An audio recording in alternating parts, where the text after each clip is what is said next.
house. All we want is Jesus. Make room for the King. Make room for the King. Let the King of Kings come. And the King of Glory come. The Lord of hosts. The Lord strong and mighty. Cheer up there for a 20 others.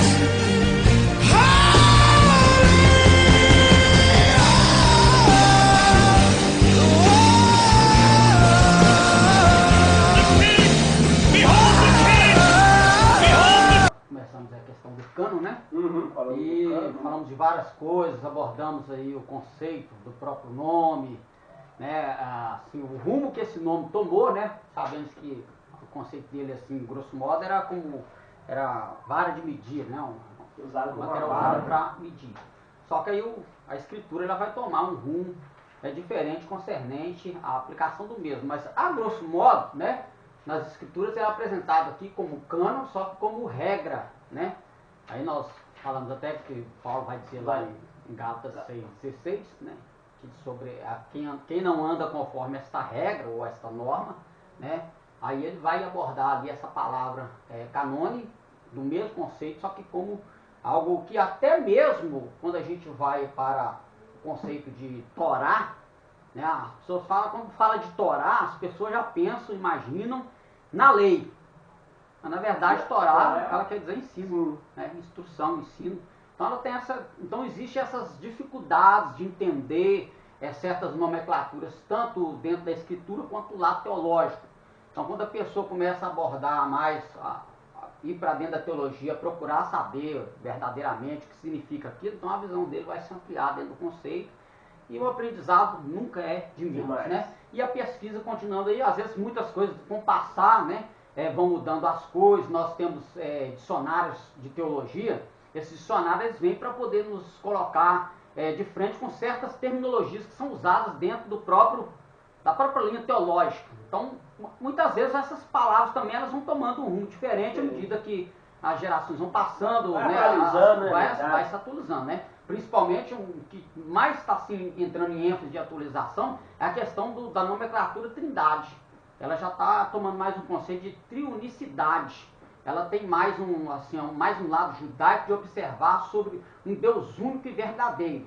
Não desconsiderando a pessoa do Pai, do Filho e do Espírito Santo, mas para tirar essa questão de que até mesmo dentro do judaísmo e outras religiões, tentar entender que quando a gente fala de trindade, a gente está falando de 3 deuses, tá? Então o unicismo ele pega muito isso também. Então a teologia, a gramática teológica, ela está começando a mudar esse conceito na frase em si, para resgatar a visão desse Deus único e verdadeiro, né? Então isso aí dentro do ramo teológico da palavra em si, esse conceito aí do dicionário teológico. Então a gente abordou muitas coisas, então nós começamos a falar a questão do cânon, né? Falamos a questão dos livros, da composição, né? Falamos a questão dos materiais usados, né? Falamos todo o processo que ele deu andamento para poder que nós chegarmos às nossas mãos o livro que nós temos hoje. A gente vai abordar, pincelar novamente muitas coisas aqui nos nossos slides, mas aí eu coloquei a questão aqui, né? Aí nós temos a questão cânon. Aí vem qual cânon? Aí entra essa questão de qual cânon. Por que qual cânon? Porque quando nós olhamos para a estrutura da Bíblia Sagrada que nós temos, né? Lembrando também no conceito de Bíblia, que nós abordamos a nomenclatura em si, quando ela vai tomar essa forma de escritura sagrada, né? Quando nós cristãos temos em nossas mãos a Bíblia, nós temos um cânon redigido em 66 livros, né? Aí no nosso conceito nós temos 39 no Antigo Testamento, que é o Tanar, e 27 no Novo Testamento, que é a Brita Hadashah. Lembrando que também, colocando agora nas claras, que essa questão de Velho Testamento e Novo Testamento, isso, na verdade, é um uso, assim, é um costume nosso, mas ela não é uma realidade. Porque se eu falo velho, então aquilo ali dá um conceito de antigo, que aquilo está perdendo o seu valor, entendeu?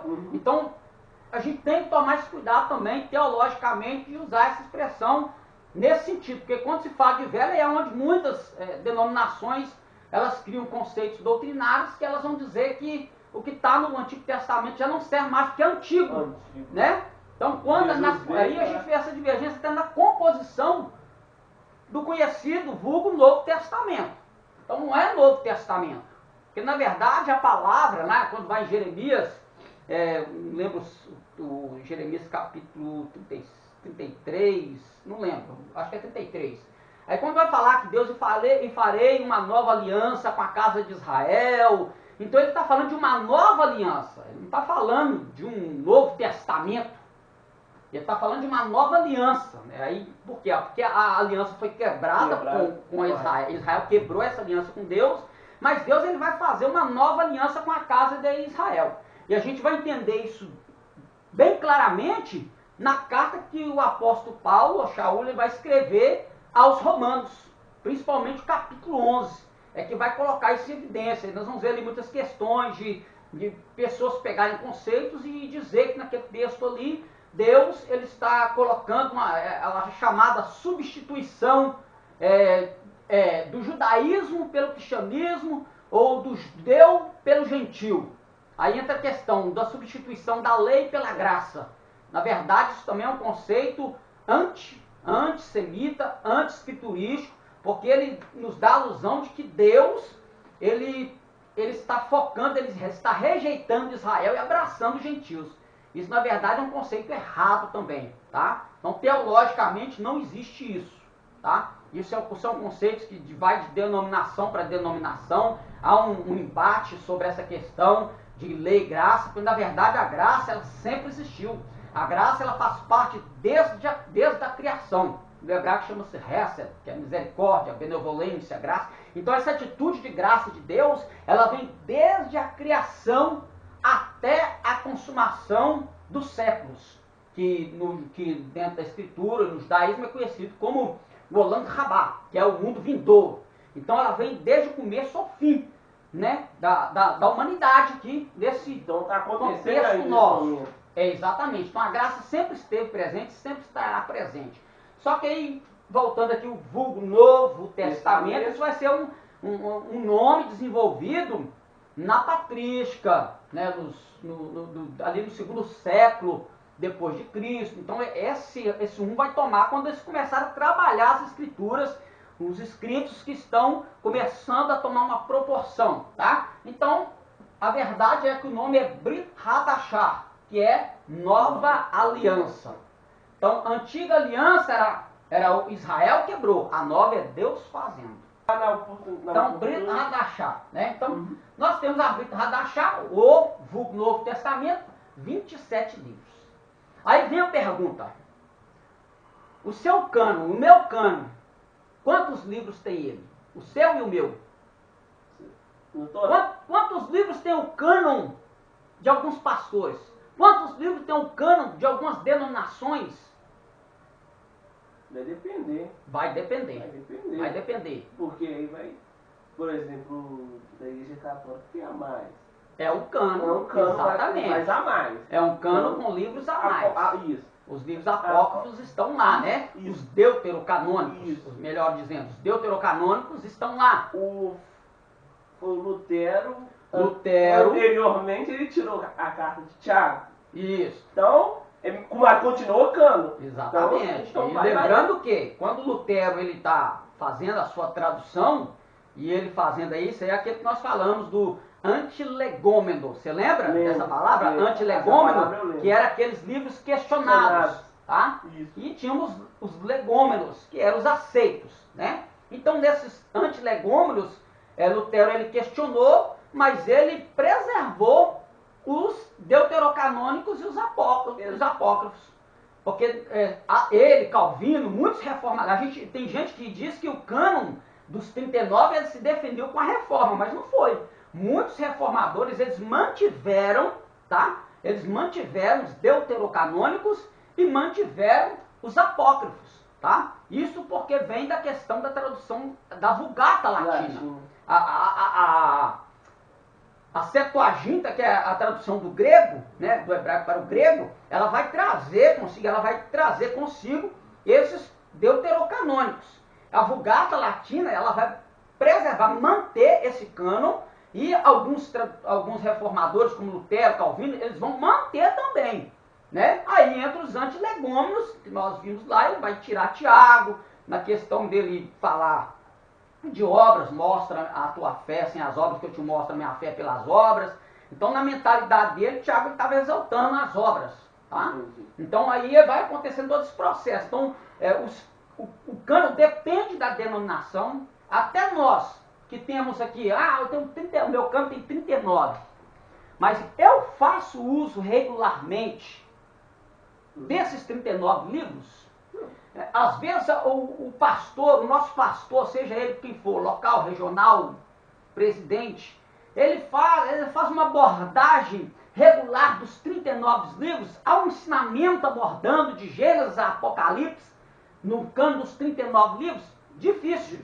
Existem pessoas que até as dizem assim, não, eu prefiro, eu gosto muito, eu sou particular, eu sou partidarista dos escritos de Paulo, mas ele desconsidera os outros escritos, certo? Então essa questão de cânon, o cânon está fechado, mas em questão de utilidade, de utilização, de propagação desse cânon, aí vai depender de cada pessoa, de cada denominação, e aí entra a questão da citação, aí naqueles critérios lá, lembra os critérios que nós abordamos aqui, quais critérios eram utilizados para definir a formação do cânon? Ser inspirado ou não, tinha ser inspirado ou não, alguém teve que ter comentado sobre ele, então isso. Tudo tinha a ver com isso. Tinha a questão também ali, eu acho, da região, da forma que ele era escrito também. Isso. Então isso influencia, muita influência isso. do lugar. Uma das maiores, eu deixei aqui para a gente pincelar, é a questão da citação.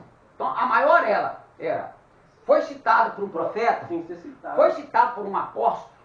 Aí quando nós vamos para os 39, nossos 39 livros, tá? Esses 39 que nós temos aqui. Quando nós abordamos ele, dentro desse conceito, nós estamos na página 12 da nossa apostila, tá? Uhum. Quando nós abordamos, então como é que eu defino? Aí vamos definir então, vamos achar uma definição. Se é por questão de citação, como que eu defino 39 livros do Tanar, que é o vulgo Antigo Testamento, como citação? Como é que eu vou fazer isso? Nossa apostila ela vai abordar uma situação aqui da divisão dos judeus, tá? Dos maçoretas, a divisão de Flávio José e a divisão nossa. Tá? Há uma divisão, só que ele vai dividir em questão de blocos, 5 na Torá, aí vai dividir entre profetas anteriores, posteriores, e aí nós temos aquela divisão de profetas menores, profetas maiores, só que existe também uma questão de rolos.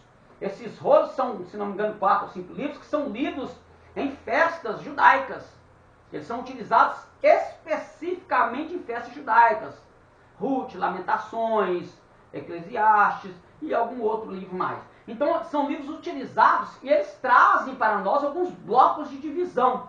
Mas como é então, se o critério da citação, como é que eu posso então entender um critério de citação desses 39 do Tanar, se a primeira Bíblia composta, assim, dizendo questão de cânon, de canonicidade, é o Tanar?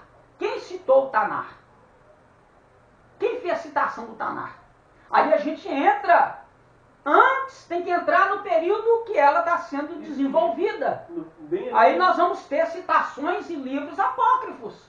Nós vamos ter citações do Tanar no livro de Jesus ben Sirac, não é Jesus cristão, Jesus ben Sirac, filho de Sirac, ele vai fazer uma citação da lei, dos escritos e de outros livros. Quais outros livros eram esses que faziam citações? Esse é um livro apócrifo de 130 a.C. Ele está fazendo uma citação do cânon do Tanar, que os judeus estão em utilidade. Aí nós vemos Flávio José, ele faz uma citação ele cita um bloco de 22 livros aí na nossa apostila aí, na página 12, tá vendo? Uhum. Ele faz uma citação de 22, mas olha os livros que ele vai citar aqui embaixo, nos poéticos, sabedoria, tá? Tá aí por isso, sabedoria, na verdade ele vai citar sabedoria, salmo, provérbio, Jó e cantares. Então ele faz citações de alguns livros que, se a gente olhar na questão de critério de citação, nós não temos essa citação aqui. Mas aí quando a gente vem para o Brito Hadachá, vulgo Novo Testamento, nós temos uma citação de Jesus. Aí entra aquela questão de citação direta e indireta. Então Jesus, né, até na aula passada a gente abordou, né, Lucas 24, 44, onde ele vai falar sobre os... não tem delito o que está escrito nos salmos, nos profetas e na lei. Então ele cita um bloco de três. Então ele cita 3 blocos de livro, tá? Onde dentro de uma divisão, aí eu tenho uma divisão aqui que eu vou mostrar agora há pouco, mas o que eu quero dizer aqui? Ó, dentro da citação nós temos Romanos, capítulo 1, do verso 18 ao 32, no livro de Sabedoria, capítulo 2, 14, ele vai fazer a citação, esse livro de sabedoria, ele faz a citação que Paulo usa. Então Paulo está citando um livro apócrifo. Aí nós temos também no Hebreus, esse aqui é o que mais pega, é o Hebreus 11, 35, eu sei aqui, cadê onde é que eu pus a Bíblia? Aqui. Vou ler aqui, ó, esse Hebreus 11 aqui, ó. Hebreus. Aí quando nós abordamos a carta aos Hebreus, né, a gente vai falar sobre os heróis da fé. Então, isso certo? Certo. Aí vamos ver aqui a citação que ele vai fazer aqui. Já que seria por critério de citação, a partir do verso 35, ó, as mulheres receberam pela ressurreição os seus mortos, uns foram torturados, não aceitando o seu livramento para alcançarem uma melhor ressurreição. Outros experimentaram escárnios, açoites, até cadeias e prisões. Foram apedrejados, serrados, tentados, mortos a fio de espada, andavam vestidos de peles de ovelhas e cabras, desamparados, aflitos, maltratados, homens dos quais o mundo não era digno, errantes pelos desertos e montes e pelas covas e cavernas da terra. Eu não sei se na sua tradução vai estar assim, mas nessa aqui, ó, nessa Almeida aqui, ela vai estar assim, o versículo 38 da parte B, ela está dentro de um parêntese. Isso aqui é questão de crítica textual. Então, alguns textos, quando você tem na Bíblia, e ele está entre parênteses e colchete, quer dizer que aquela informação ali, ela não está contida em outra tradução. Entendi. Aí, mas está faltando? Tirou, colocou? Não, ela vem de uma outra citação. É o que a gente chama de variante textual. Só que essa variante textual aqui, ela já tem do versículo 35 ao 38, ela tem todo um texto que é justamente um texto de um livro apócrifo, que é do livro de 2 Macabeus, capítulo 6, verso 18, e capítulo 7, verso 41. Então, o Novo Testamento, ele está citando livros apócrifos e deuterocanônicos. Aí nós vamos, para piorar a situação, a gente vai lá para a carta de Judas. Né? Na carta de Judas, ele vai fazer uma citação bem mais, assim, a gente aceita por causa do nome. Eu já até abordei isso aqui, né? A questão do nome, por que se colocou esse nome ali. Mas esse nome vai aparecer no texto lá do Tanar? Vai aparecer. Ele aparece lá, o nome. O texto não. Mas o texto não aparece só lá. O nome. Então, de onde é que Judas vai tirar esta informação? Né? Judas, verso 12 ao 16. Judas, deixa eu abrir aqui. Ó, esses são manchas em vossas festas de paternidades, banqueteando-se convosco, apacentando-se a si mesmos sem temor, são nuvens sem água, levadas pelo vento de uma parte para outra, são como árvores murchas, infrutíferas, 2 vezes mortas, desarraigadas, ondas impetuosas do mar que escumam as suas mesmas abominações, estrelas errantes para os quais está eternamente reservada a negrura das trevas. E deste profetizou também Enoque, o 7º depois de Adão. Aí aqui ele está fazendo uma citação presta atenção, tá vendo? Aqui no versículo 14 ele faz uma citação lá do Gênesis, né? do Bereshit, dizendo, eis que é vindo o Senhor com milhares de seus santos para fazer juízo contra todos e condenar dentre todos os ímpios por todas as suas obras de impiedades que impiamente cometeram, por todas as duras palavras que ímpios pecadores disseram contra ele. Estes são murmuradores, queixosos da sua sorte, andando segundo as suas concupiscências, e cuja boca diz coisas muito arrogantes, admirando as pessoas por causa do interesse.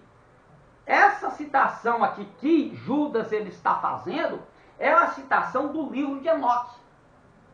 Toda ela é uma citação do livro de Enoque. Eu tenho um livro de Enoque que eu comprei, mas ele não tá, esse aqui não está completo. Então, uma das dificuldades que a gente está tendo também é comprar os materiais apócrifos traduzido e o livro vir faltando. Né? Mas fazer o quê, né? Fazer o quê? Mas aí nós temos aqui, pelo menos, o versículo 6, aqui do capítulo 1 do livro de Enoque.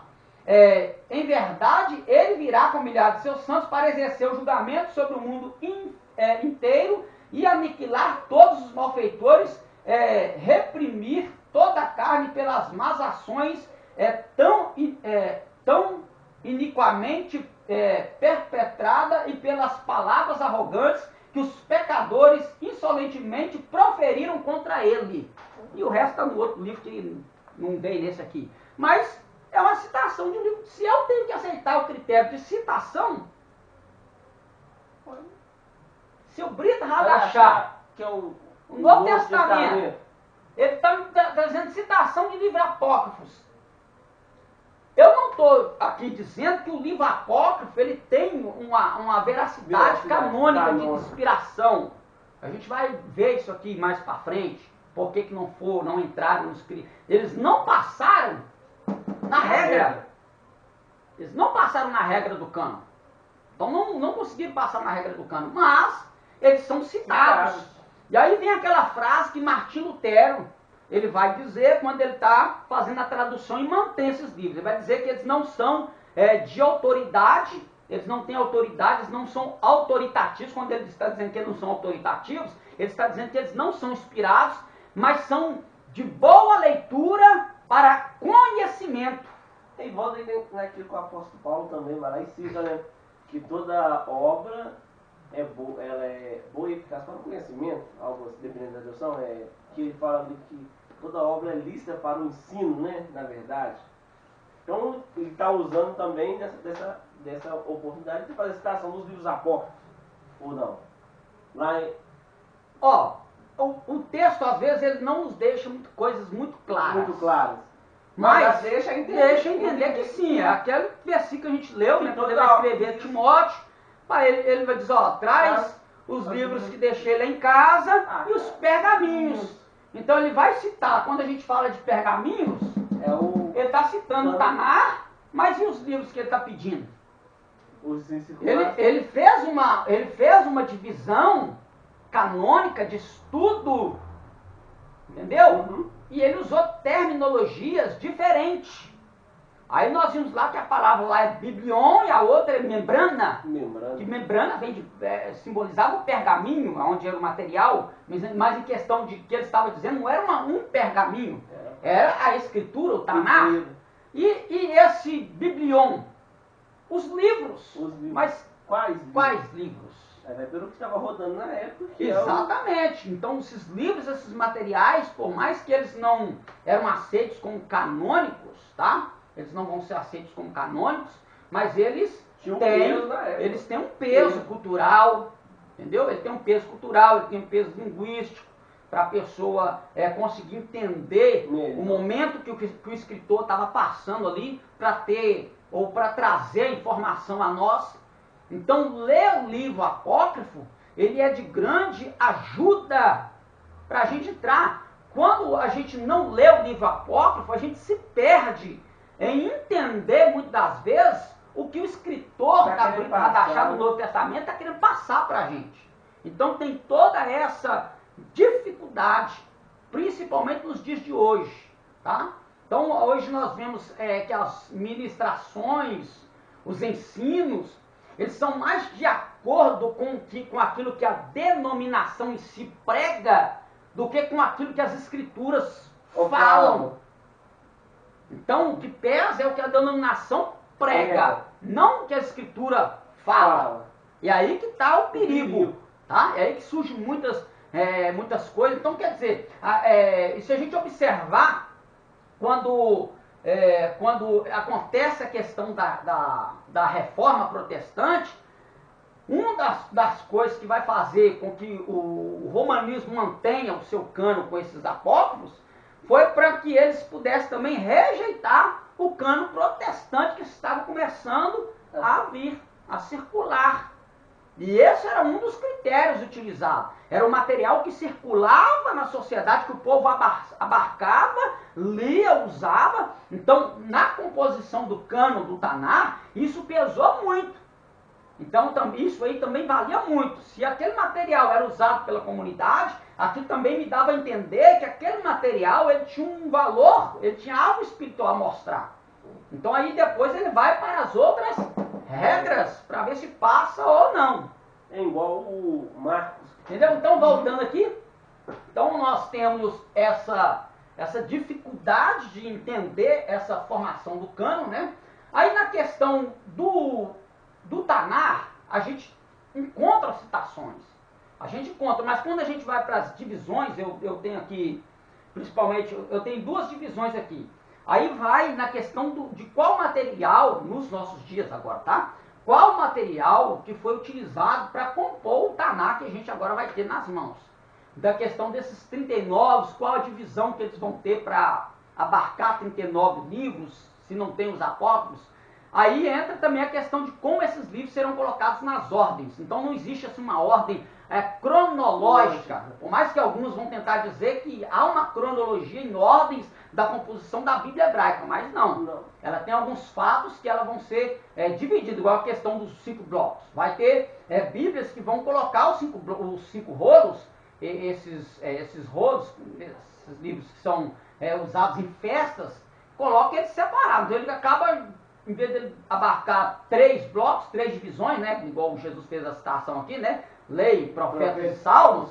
Então ali, se a gente olhar, ele está falando da Torá, dos levíns, dos quetuvinhos.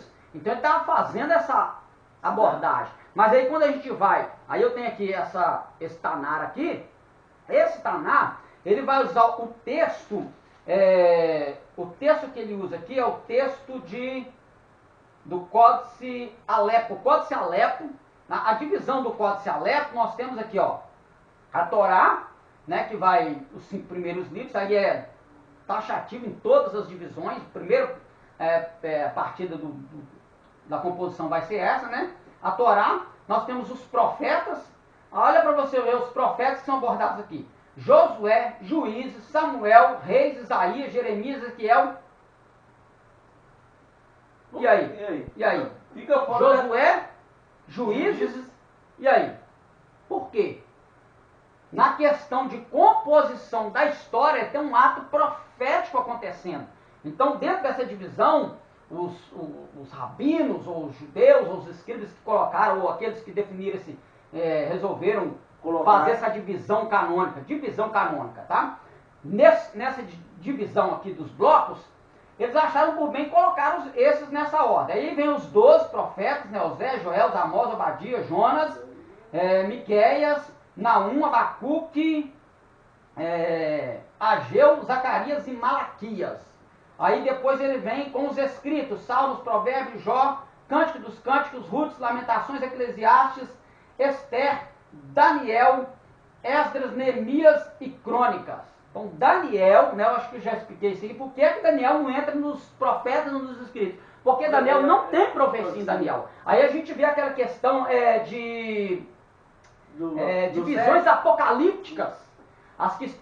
A questão de visões apocalípticas deixa a gente mal acostumado de achar que isso era um ato profético. Não, Deus deu para ele uma revelação escatológica. Não, então se ele tem uma revelação escatológica, é uma profecia para muitos dias. Aí vai dizer, Daniel, guarda a visão até... Entendeu? Aí, por esse fator, nos ensinaram que o livro do profeta Daniel tinha que estar entre os profetas. Mas olhando para a composição da Bíblia hebraica, não está. Então ele está entre os escritos. Aí, mas então por que é que ele tem que estar entre os escritos? Aí é aquilo que a gente explicou, por causa do fato histórico.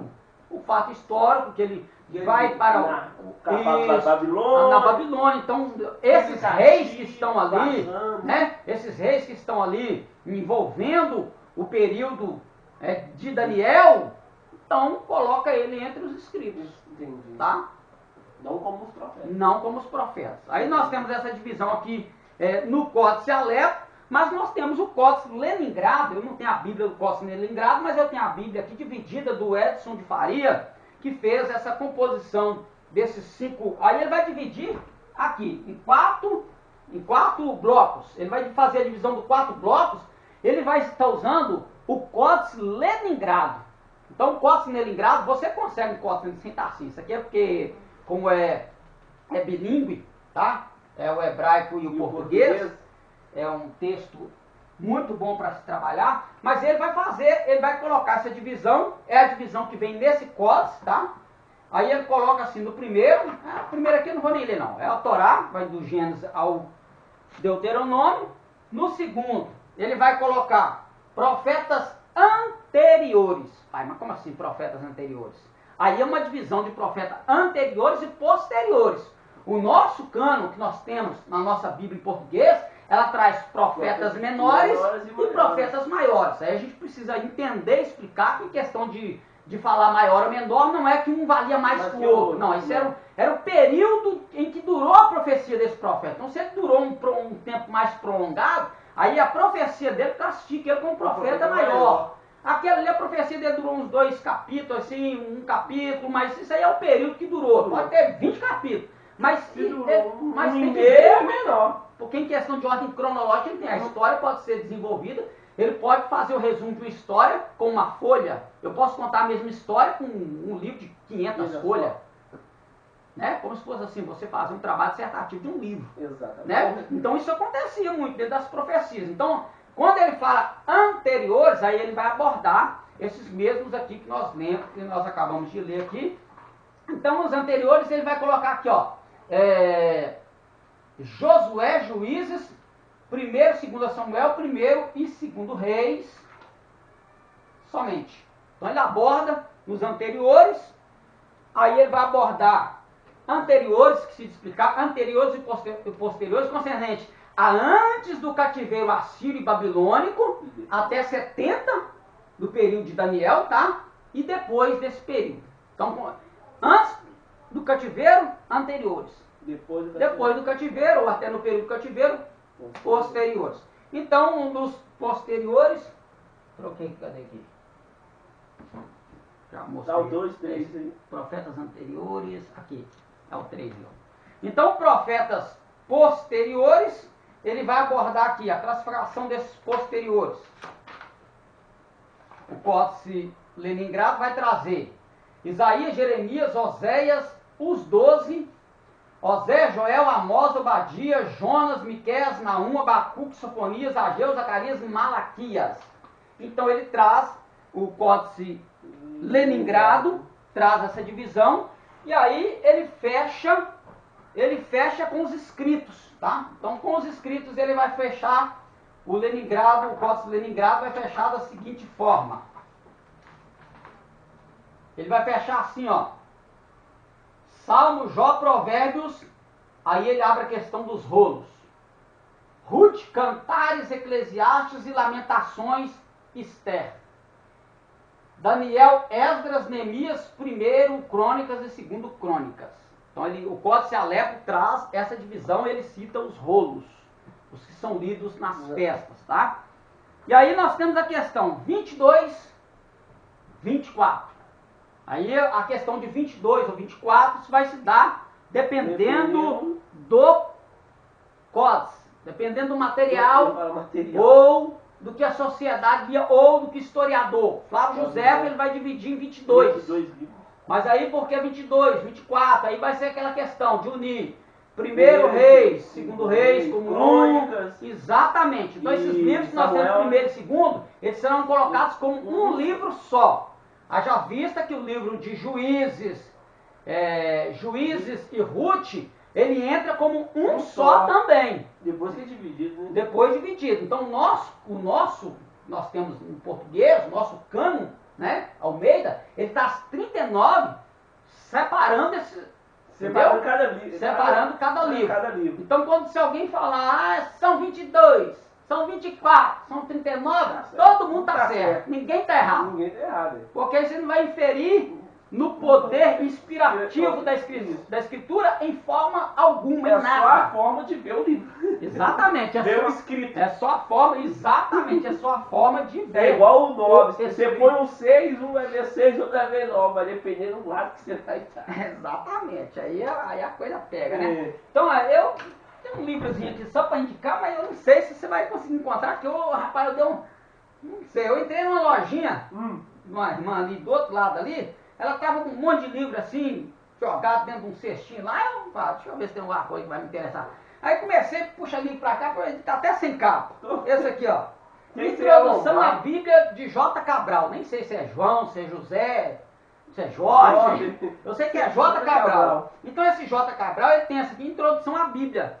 Então é um livro que vai tratar sobre bibliologia, tá? E ele muito, assim, E é bem ele antigo. é básico. Hã? E é bem antigo pelo isso. Bem antiguinho, eu não sei nem, eu vou depois até entrar na internet para ver se eu encontro dele, se tá Eu tô vendo vendendo. aqui, pela Mas- a forma de escrever que ele tá Mas escrito. ele é da, quer ver, ó, a denominação aqui, ó, publicação do CEC da Igreja Metodista Wesleyana. Wesleyano. Então, se você achar algum Wesleyana por aí, vai lá, corre, que talvez eles tenham esse material para te vender. Então, esse livro aqui ele também vai trazer o que nós estamos abordando, formação do cânon. Assim, ele faz uma abordagem simplória, mas concisa, tá? Algo que traz informação ótima para a gente entender algumas coisas. Então, vai abordar isso aí também, essa questão de divisão do cânon, o cânon do Antigo, o cânon do Novo Testamento, enfim, ele vai abordar aqui bibliologia, tá? Eu gostei ali do livro também, aí quando eu vi, por favor, levar ele, porque ele vai me ajudar. Então, eu trouxe ele, estudei ele também para ajudar nas informações e meu estudo também. Então, aí a gente vai para o Novo Testamento. O Brit Hadashah.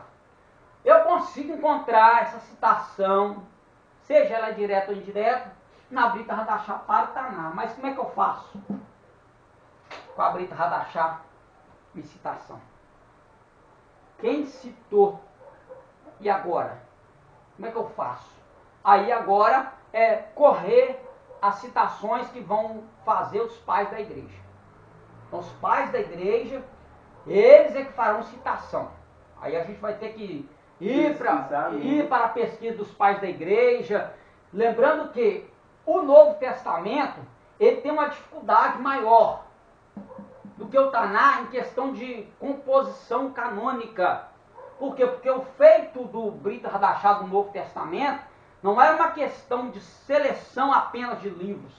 Era em questão de que no ato da circulação, da leitura desses materiais, eram para combater heresias.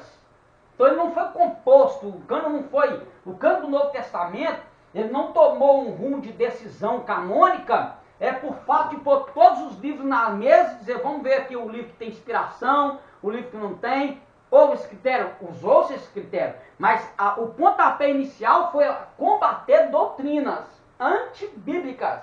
Então aquilo que vinha contra o que Jesus, os apóstolos pregaram, falaram, escreveram, quando via alguém usando o material de forma herética, de forma não apresentável com aquilo que era o proposto do livro, eles então tinham que fazer uma comitiva, juntar, não, vamos ver o que isso que ele está falando aí, isso aí não serve. A gente tem que descartar essa doutrina. Então, quando via que aquele material ali estava trazendo essa questão de doutrina, aí entra o caso dos apócrifos, entra o caso dos pseudepígrafes, entra o caso dos deuterocanônicos. Então, muitos deles vão chegar nessa questão de serem rejeitados também nesse período aqui. porque era um livro que estava talvez sendo colocado ali, tentando forçar a colocar, mas ele não fazia, ele não era coeso com os ensinamentos que o próprio Evangelho estava trazendo. Então, aí esses concílios que os pais da igreja vão formar, né, são vários. Para decidir o cânon, lembrando que em primeira mão não era a questão essa, era rejeitar heresias. Então, quando uma heresia surgia, tinha que combater aquela heresia. Então, para combater aquela heresia, a gente fechava o assunto com os cânones, tá? Ou com o cânon. Vamos fechar o cânon aqui. Então, ninguém pode, ou poderia, naquele período de composição, bater o martelo, fechou-se o cânon. Então, esse processo de fechamento do cânon, isso não aconteceu da noite para o dia. Demorou muito. Né? Isso aconteceu quase que milênios para acontecer, para o cânon se fechar e a gente chegar, lembrando que cânon fechado, nós temos 66, o nosso protestante, mas tem outros cânones fechados que tem mais, que tem menos. Então, quando a gente vai para o Oriente, os ortodoxos do Oriente, a gente vai ver que eles têm cânon bem maior. A igreja anglicana, se não me falha a memória, o texto dela tem mais composição. Então, e aí, como é que eu faço?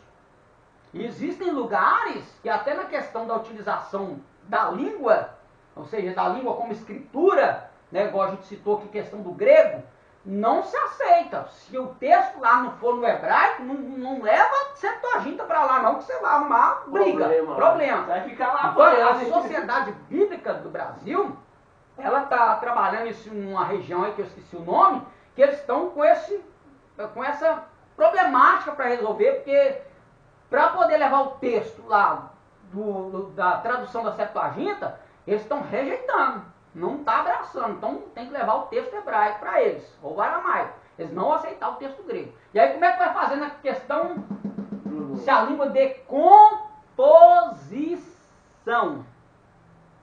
Composição, nós falamos isso aqui, né?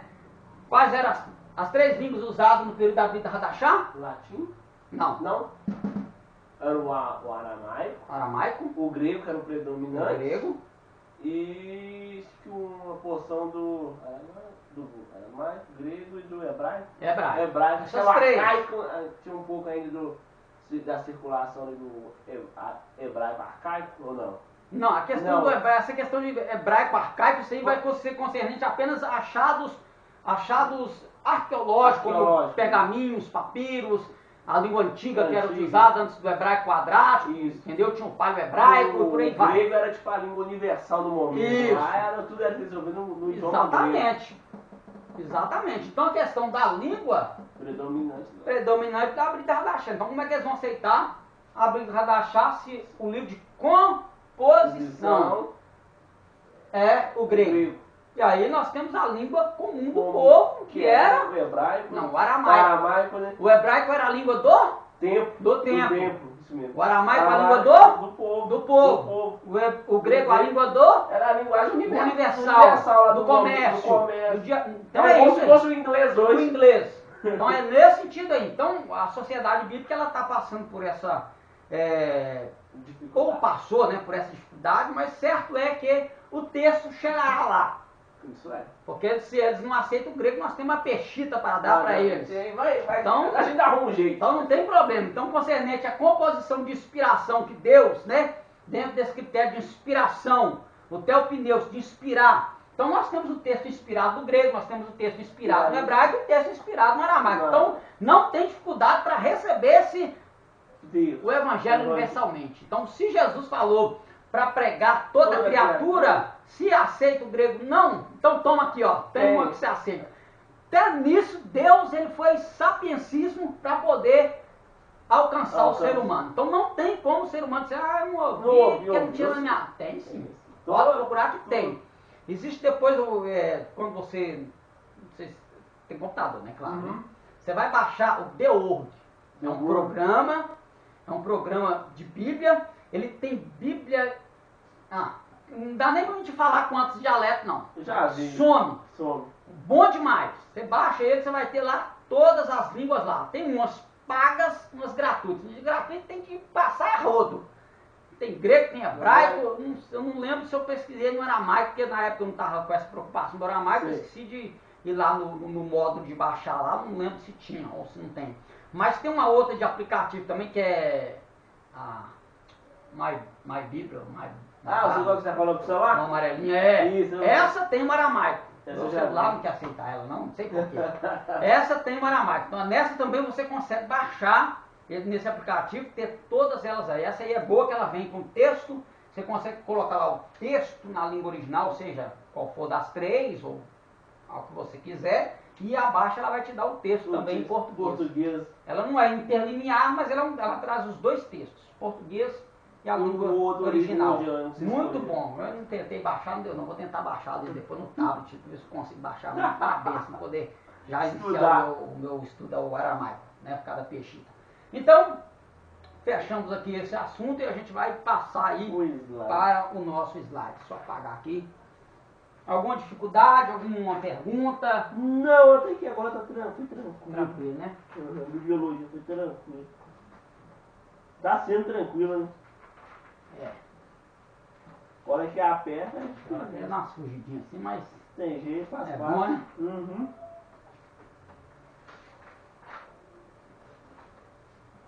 Porque é pra conhecer a divisão, como é que chegou até a nossa. Isso. Tem gente que hoje pensa que Deus entregou a Bíblia bonitinha assim. Não, eu vou te dar minha palavra. Ele manda a Bíblia, joga a Bíblia na cabeça do Moisés. Agora você leva pro povo. Não sabe quantas cabeças rolou pela tarde. Exatamente. Houve muitas. Homem. Houve guerras, né? Exatamente. Por causa das escrituras, mas Escritura. Deus ele sempre tem alguém Que ele escolheu pra guardar, para né? guardar os inscritos, né? Ou eu fico imaginando que naquela época lá deveria ser porque a gente sabe que aquele povo naquela época é diferente, né? É, Era a coisa mais honrosa pra eles, era fazer isso, né? Guardar a escritura. e tinha monarcas que às vezes tomavam posse do governo, ele, por causa da cultura religiosa dele, ele repugnava Isso. outra cultura Outra religiosa. cultura, Então o que ele fazia? Ele mandava queimar. Queimar. Isso aconteceu muito. Muito. Os livros dos hebreus serem queimados, né? O Tanakh ser queimado, Queimado. os livros do Talmud serem queimados. Tanto Por que eu causa acho que a disso. biblioteca de Alexandria, eu acho que o incêndio foi criminoso, porque Para destruir, né? Um acervo tão grande Tão daquele, grande. né? Se aquela biblioteca tivesse sobrevivido, nossa, Rapaz, a gente tinha coisa demais. nossa, porque Entendeu? o Alexandre o Grande, ele era muito esperto. Ele era um cara assim. Não foi o Alexandre o Grande, foi o. Não, foi o Ptolomeu. Ptolomeu. Não, ele era muito sagaz, cara. Todo dia. Não, isso mesmo. traz uma cópia pra nós. Traz uma cópia pra ele. Então isso aí ajudou Demais. até, né, manter Manter. o texto, né?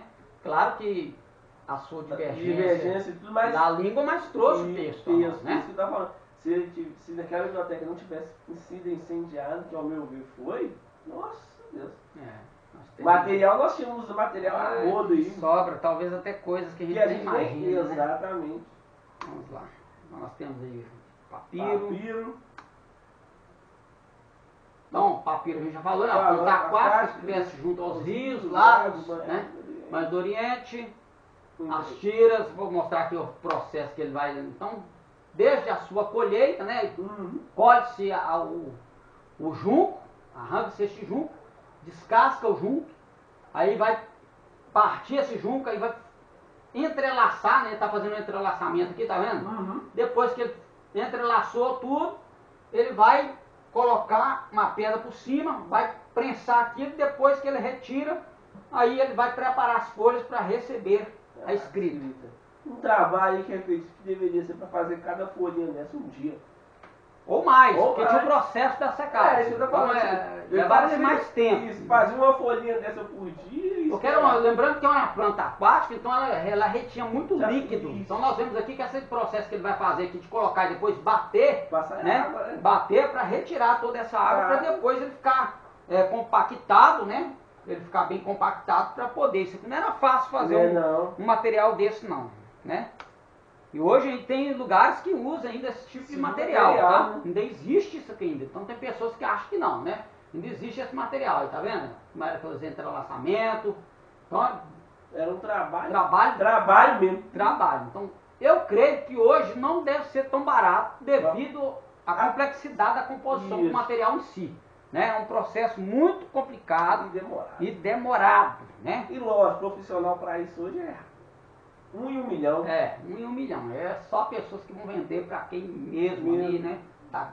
Quer ter um material desse Quer ter pra material para fazer uma reconstituição de um papel, mostrar, ou né? tem uma Isso. pintura, então alguns artistas vão Isso. utilizar, né? Isso. Isso aí. Tem até faculdades que eles colocam, às vezes, o diploma de seus alunos em pergaminho, de couro. Aí é a faculdade que o cara também pagou e da cara. Lógico, sem dinheiro, Se né? ficar já sai caro do curso, mais caro ainda na composição do seu diploma, né? Então, mencionado na Bíblia em Êxodo 2:3, Jó 8:11, Isaías 18:2. Algumas versões da Bíblia, o chamado junco, a palavra papel é derivado de papiro. Seu uso é de aproximadamente 3.000 anos antes de Cristo. Olha só de onde que vem, né? Então, o Êxodo, vou pular a citação aqui, né? Papiro planta, aqui papiro. Então, que o material, esse aqui já é um, esse aqui já é um papiro. Isso aqui é uma escrita grega, é um uncial. Você está vendo que ele está... Aqui não tinha minúsculo, é tudo maiúsculo, igual, né? Aquela divisão. Então, não era fácil o camarada levar um texto assim, corrido, né? Com espaçamento quase que igualitário. E fora o complicado. seguinte, né? O material para escrever. É. Então, isso aqui que a gente está vendo aqui não é sombreamento da foto. Não, Vamos sombrear para ficar bonito, não. Isso aqui é não, desgastado. Isso que eu tô falando. Desgastamento. Então, desgastou Isso, o eu tô uso. falando ali da questão dele escrever a tinta. É. Porque isso aí não tinha caneta, era no tinteiro. Não, né? era tinteiro. Então, Era imagina tinteiro. só. Escrevia, dependendo, metade, metade e... É, e tinha que ser um material também, era um tipo de uma espécie de um estilete utilizado. Aquele era, assim, o manuseio dele não podia ser qualquer um. Então a pessoa tinha que ser especialista no manuseio do próprio instrumento, né? ali. Do próprio estilete para fazer a escrita. Tá? Então isso aqui era uma profissão caríssima. Era uma perícia isso Exatamente. Era uma perícia. Então custava caro, não era qualquer um que pagava um escriba para poder fazer cópia de material para ele, não. Por isso que a gente vai ver lá que no texto, quem vai ver muitos reis fazendo isso, né? Os reis usavam muito essa questão de, então, principalmente o livro de crônicas, ele é todo composição de escribas, tá? Então tudo que acontecia, a gente vai ver esse fato aí lá no livro de Esté, quando o rei, né, ele vai pedir para ler e tal, aí lê lá o que foi que Mardoqueu fez. Mas espera aí, o que foi feito a esse homem? Então, tá vendo? Então, não era qualquer um, não. Então, o material ficava lá guardado e o rei lia aquele material. Então, ele era ali, não era simplesmente composto, guardado, era ali. E o manuseio fazia com que ele se desgastasse. E é por isso que quando vai para os achados de Qumran, né? E os achados de Qumran também pesou muito na questão de composição, que nós estávamos dizendo aqui, ó, dos blocos. Porque lá você não vai ter o livro de Esté. Tá? Então ele vai ser achado depois. Mas aí nós temos o nosso bloco que contém ele, né? Porque ele foi relevante a ser um texto inspirado por Deus, devido a toda um acontecimento. Acontecimento que depois quando a gente vai falando do livro em si, a gente vai ser só pincelamento mesmo de introdução, mas aí a gente vai mostrar o nome de Deus no livro de Esté, que na verdade tem sim, né? Mas só vai achar isso no hebraico, na técnica da gemátria e do equidistante, aí, que é uma técnica utilizada pelos judeus para estudar o texto. Então aqui está vendo mais desgastamento, então aqui já é um jogo de folhas, né? Então amarrado ali com um pedacinho de couro. E olha lá, 1 João. E aí, como é que você recompõe? Então a crítica textual ela trabalha a recomposição do que está faltando aqui. Então é onde chegam também as variantes, né? O texto vai falar uma coisa, o texto vai falar outra. Então tem tudo isso aí. Então os materiais aqui, né? Esponja, para poder mexer no material do pergaminho, lá. Pergaminé, né? Feito com pele de carneiros, ovelhas, submetidas a um banho de cal, raspadas e polidas com pedra pome. Que é aquela pedra para te lavar a pé. Essa mulher usa para vamos tirar os cascos do meu pé, as rachaduras do pé. Vai lá é isso mesmo, essa pedra aí mesmo. É uma Eu rocha. tô vendo ela com essa pedra, minha mãe tinha dela. Ah, não, esse aqui toda casa Já tem. E elas quebram fácil? Quebra. Hoje em dia vende isso aqui até pra fazer construção. Isso. Tá usando Fazer isso aqui no esses lugar negócios de no bloco, chão. tá usando muito isso aqui agora em parede Em também. parede tá? também? É o peso. Tá E ela usando- é um blocão assim, ó. Agora ela absorve bem a água também. Absorve. Né? Então, temos aí, né? Lavada raspada, colocada para secar. Uma ou mais demãos de alvaiate, né? Pigmento branco, constituindo bicarbonato e de chumbo. Tem mangané, então vou pular aqui também. Aí o COTS é o conjunto do livro, tá? Então a questão de COTS, pergaminho, papiro, então tem que entender quando que eu estou falando, do que é que eu estou falando. Então quando eu vou falar de papiro e pergaminho, eu estou falando de um material. Mas tem uma escrita nele? Tem. Mas quando eu falo de COTS, eu estou falando do livro composto, tá? Então o COTS ele pode ser de papiro e de pergaminho. Ele pode ser feito da planta, mas pode ser feito também do couro do animal. Mas aí quando é um livro já composto, ele leva o nome de COTS, né? O COTS ou codex, da palavra em latim, que significa livro, bloco de madeira, eram os manuscritos gravados em madeira, em geral, do período da Era Antiga Tardia até a Idade Média. Manuscritos do Novo Testamento foram escritos por volta do século XVI. Então isso aqui é um COTS, aí aqui já é um... Como é que você vai entender? Eu expliquei quem escrevia assim. Esse era o escriba lá também, isso aqui? Mas... vamos saber. No hebraico. No hebraico. Tá? Então ele vinha com essa escrita, essas colunas. Lembra lá que ele escrevia em colunas?